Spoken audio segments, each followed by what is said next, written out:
and with the Indiana Fever today. Unfortunately, we have the horrific, terrible news that Sophie Cunningham is officially out for the rest of the season with a torn MCL. What really happened under the rim that night? Sophie Cunningham collapsed after suffering a brutal right MCL tear, and within minutes, the Fever confirmed her season was done. Cameras then caught Bria Hartley with what looked like a grin in the aftermath. Fans went wild, accusing her of doing it on purpose. Officials ignored it. The league stayed silent. Sophie's career momentum hit a devastating roadblock, but instead of disappearing, she fought back, speaking directly to critics and even the WNBA. So, what did Sophie actually say that had everyone talking? If you stand with Sophie, drop a comment and show her some support. The hits just keep coming for the Indiana Fever. Not unexpected that Sophie Cunningham ruled out for the season, but devastating nonetheless as the injuries just continue to pile up. Of course, Sydney Colson already out for the season, Ari McDonald out for the season, and now Sophie Cunningham out for the season. That's with Caitlin Clark still out and having been out for much of the season. The moment that shifted Indiana's season wasn't just another play. In the second quarter against the Connecticut Sun, Hartley drove inside, lost control, and crashed right into Cunningham's knee. Sophie went down instantly, clutching her leg in obvious pain as the arena fell silent.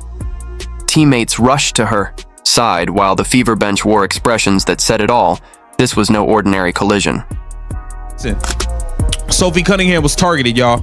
I'm telling you right now, Sophie Cunningham was targeted by Bria Hartley, and it just is what it is.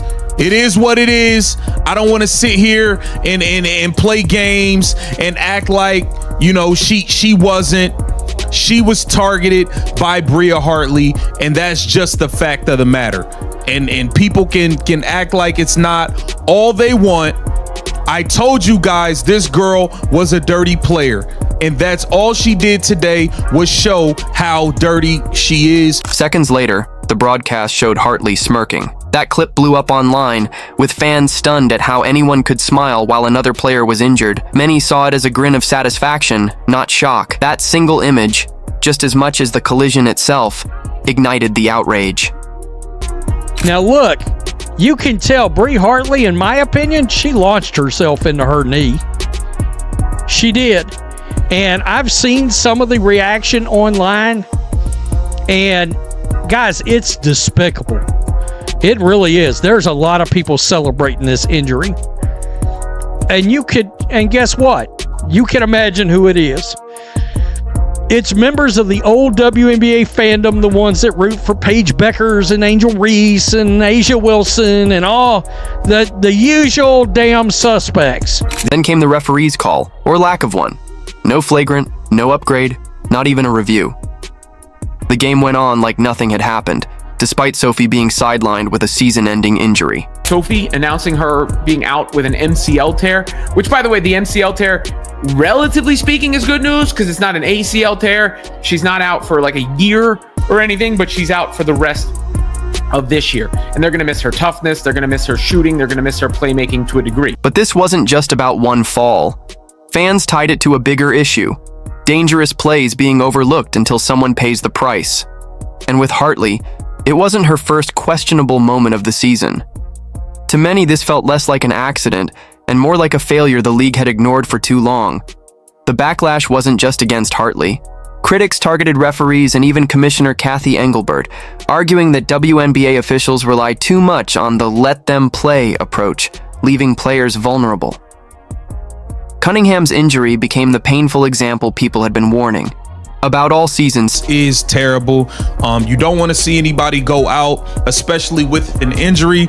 And Sophie Cunningham has been kind of like the heartbeat of this team with Caitlin Clark being out. She's like the first player we actually seen come out and stand up for Caitlin Clark and have her back. So this definitely sucks. And beyond her having Caitlin Clark back, her play on the floor. For Sophie, the fallout was devastating. Just one day later, tests confirmed the worst: a torn MCL. Her season was officially over. After climbing into one of Indiana's most reliable players, it was all stripped away in an instant, on a play that's now gone viral across social media. This wasn't just another injury. This has been an injury-riddled season for the team and Sophie Cunningham. You got to remember, she had that ankle injury, which is why she's wearing an ankle brace in the game. She had that in the beginning of the season.